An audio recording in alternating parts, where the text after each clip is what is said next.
नमस्ते प्रिय विद्यार्थियों, हिंदी अकेडमी बीकानेर में आपका हार्दिक स्वागत है। हम पढ़ रहे हैं एनसीईआरटी की बुक्स कक्षा 10 की क्षितिज पुस्तक, जिसमें हम 11 चैप्टर कंप्लीट कर चुके हैं। आज हमारा चैप्टर नंबर 12 है।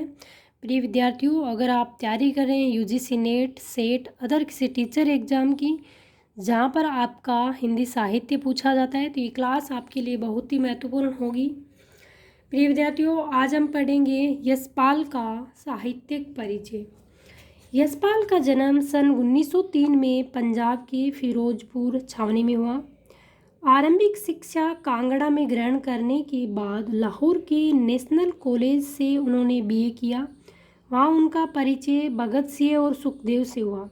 स्वाधीनता संग्राम की क्रांतिकारी धारा से जुड़ाव के कारण वे जेल भी गए और उनकी मृत्यु सन 1976 में हुई। यहाँ आपसे पूछा जाएगा कि उनका जन्म कब हुआ, तो यशपाल का जन्म 1903 में हुआ। कहाँ हुआ? पंजाब के फिरोजपुर छावनी में हुआ। आपसे पूछे कि उनका परिचय किन से हुआ, तो आप बताओगे उनका परिचय नेशनल कॉलेज से बीए करते समय उनका परिचय भगत सिंह और सुखदेव से हुआ।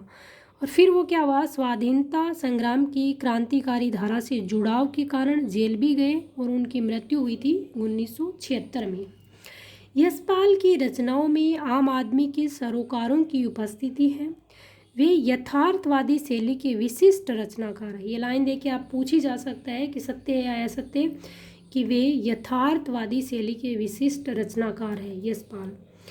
सामाजिक विषमता, राजनीतिक पाखंड और रूढ़ियों के खिलाफ उनकी रचनाएं मुखर हैं। उनकी कहानी संग्रह में ज्ञानदान, तर्क का तूफान, पिंजरे की उड़ान, वाह दुलिया, फूलों का कुर्ता उल्लेखनीय है।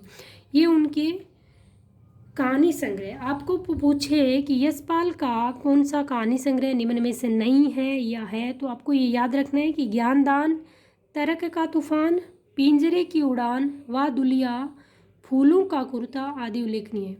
उनका झूठा सच उपन्यास भारत विभाजन की त्रासदी का मार्मिक दस्तावेज है। वेरी मोस्ट आपको पूछे कि भारत विभाजन की त्रासदी का मार्मिक दस्तावेज कौन सा उपन्यास है, तो आप बताओगे झूठा सच। ये किसका उपन्यास है?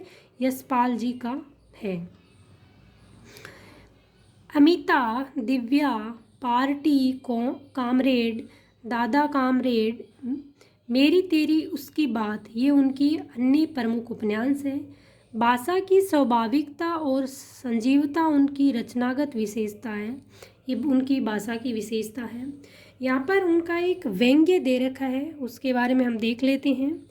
यूँ तो यशपाल ने लखनवी अंदाज व्यंग्य यह साबित करने के लिए लिखा था कि बिना कथ्य के कहानी नहीं लिखी जा सकती, परंतु एक स्वतंत्र रचना के रूप में इस रचना को पढ़ा जा सकता है। यशपाल उस पतनशील सामंती वर्ग पर कटाक्ष करते हैं जो वास्तविकता से बेखबर एवं बनावटी जीवन शैली का आदी है।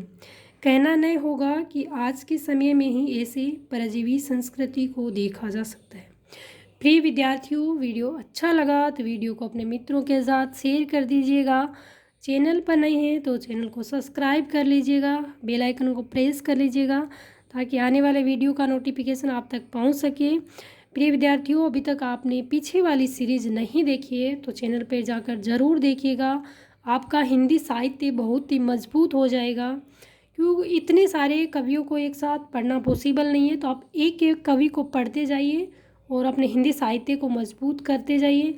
अगर आप यूजीसी नेट की तैयारी कर रहे हैं दिसंबर वाले की, तो ये वीडियो आपके लिए बहुत ही महत्वपूर्ण होंगे। प्रिय विद्यार्थियों, पढ़ते रहिए, स्वस्थ रहिए, मस्त रहिए। जय हिंद, जय भारत।